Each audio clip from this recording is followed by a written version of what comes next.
Hey, g'day guys, Calvin, Cartoon in New Zealand. In my hand, I have a unicorn. Yeah, it looks like a 1UZ ECU, and you are correct, but it's very much a unicorn of a 1UZ ECU. Let's have a bit of a look, and it'll all kind of make sense. We know that the first 5 digits are like the grouping of parts. So 89661 is an ECU. They also have 89666, but 661 is on the UZ range, is pretty much always used. Then the next 2 digits are the chassis code. So it's a chassis identifier. So that's 26. And then we have the ECU number 130. So that's the first of it. And then if they do a revision, they'll go 131, 132, 133, 134.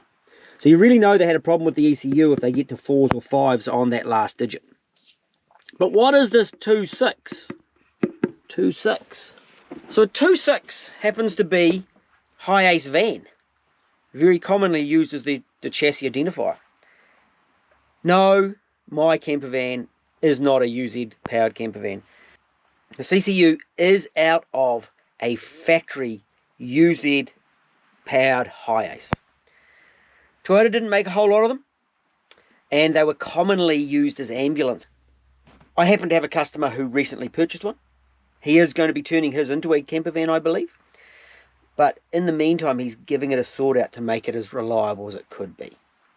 You know, they're 25 odd years old, so they need a bit of a sort out. They are a little bit wider in the chassis rails to make the engine fit easier. The engine's actually set back. And it's kind of a mix of match of parts between the UZs that were available. Unfortunately, this man is in the South Island of New Zealand. So he is a couple of hours away in an aeroplane. So I'm probably not going to see this van for a little while. Hopefully I can get him to send me some pictures. And we've just rebuilt his ECU to try and make sure that's all good.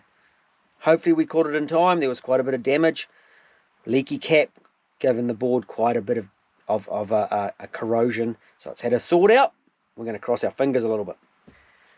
So I hope that's helpful and inform you that there is factory UZ powered Hiaces, and hopefully one day I'll catch up with one, because I've seen a few of them myself, and we can have a closer look at one. Talk to you again soon. Catch you later.